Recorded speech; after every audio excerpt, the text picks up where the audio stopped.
Pour mon trading de CFD, je veux une plateforme différente. Des graphiques personnalisables, une exécution rapide, des spreads serrés, avec un acteur reconnu présent en France. Trader différemment avec CMC Markets.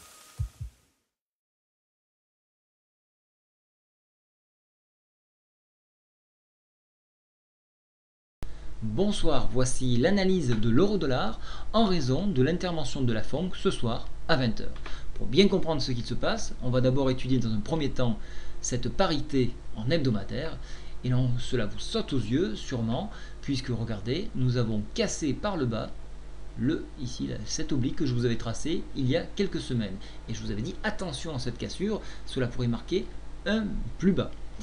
Alors, là aussi, cela ne vous a sûrement pas échappé, on est sur le bas de la Bollinger, donc attention, on peut avoir un rebond sur ce niveau-là, avec un possible retour hebdomadaire 1,35 700. Voilà pourquoi il faut se méfier d'une éventuelle prise de position de la forme que ce soit. Qu'est-ce qui peut se passer? Alors, il n'y a pas 40 solutions. L'économie semble vouloir repartir aux US. On a vu le PIB qui était en hausse. On voit les ressources pétrolières et d'essence qui diminuent. Donc, on voit que l'économie est en train de puiser dans ses ressources d'énergie pour pouvoir se déplacer, entre autres. Je pense bien évidemment tout ce qui est transport. Donc ça, c'est un signe de reprise. Qu'est-ce qui risque de se passer? On risque de baisser l'injection de liquidité, et du coup, si on baisse cette injection là, on va raffermir un petit peu le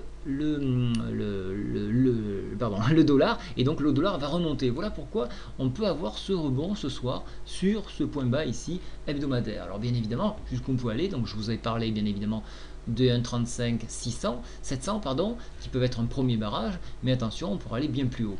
Le prochain rendez-vous est celui de Draghi en septembre, avec un éventuel LTRO qui lui rééquilibrerait la balance, vu que l'euro serait peut-être, pardon, pas l'euro, le dollar serait peut-être un peu trop fort.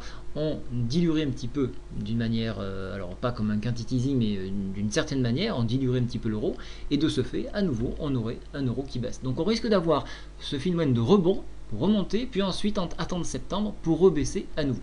Voilà, ça c'est le schéma que je me suis fait dans ma tête. Alors on verra un petit peu si ce soir ça suit ça. En attendant, vous voyez qu'on a une orientation baissière en hebdomadaire, et la MACD est orientée à la baisse, le stochastique est fortement orienté à la baisse, de façon exagérée comme ça n'est pas permis, mais vous le savez, un oscillateur peut rester indéfiniment dans une zone d'exagération. Maintenant, je vais passer en journalier, et je vais tout de suite, donc là on voit bien la sortie de canal, et je vais tout de suite tracer une fourchette d'Andrews. Alors on va voir un petit peu ce qu'elle peut donner. Vous voyez que c'est du live, hein, on ne triche pas. Voilà, je vais la marquer en épais ici, et vous voyez que cette fourchette d'Andrews a été une référence, hein, elle a été lourdement combattu, donc chaque bord, donc soit bear ou bull, ont essayé de jouer avec elle, et là donc les bears ont gagné, et donc un écrasement des cours juste avant la FONC, et bien évidemment en raison des statistiques que vous avez eues tout au long de cette journée. Vous voyez que là aussi nous nous trouvons sur une exagération baissière. Donc cette exagération baissière, comme je vous le disais, si vraiment l'économie repart, si on arrête ou on diminue le QE, on pourrait avoir ce fameux rebond. En journalier, cette fois-ci, il est un peu moindre. Il se situe à 1,34 600, avec bien évidemment une grosse bataille sur le retour de la médiane de fourchette d'Andrews, ici à 1,34 800 environ. Voilà, donc il va falloir essayer de savoir qu'est-ce qui va se dire ce soir pour être suffisamment réactif pour tenter de rejouer ce rebond. Au niveau de la MACD, on est toujours orienté à la baisse. Au niveau du stochastique, fortement orienté à la baisse. Et là aussi, en zone d'exagération.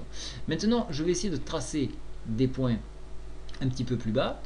Alors, on va essayer de prendre toute la hauteur, voilà, de cette montée. Alors, effectivement, vous voyez, ça va très très loin. Voilà, je vais essayer de...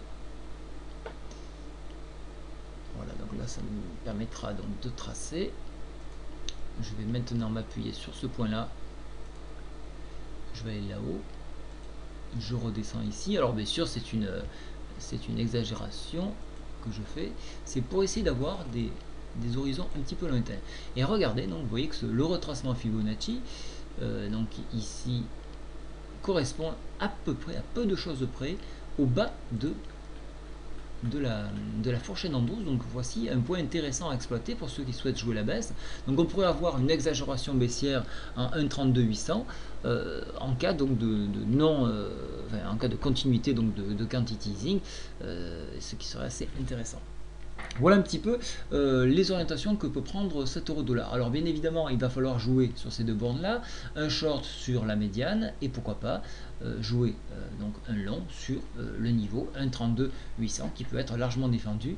Et encore une fois, ce point-là, qui peut être 1,33 776 exactement actuellement, qui est le bas de la Bon Léger, qui peut également être défendu. Voilà, je vous ai à peu près tout dit, le schéma que l'on peut avoir sur les prochains mois sur la parité euro-dollar. Ne manquez pas de faire des remarques et si vous voulez plus de précision, encore une fois, vous pouvez m'écrire. Je vous souhaite à tous une très bonne soirée. Au revoir.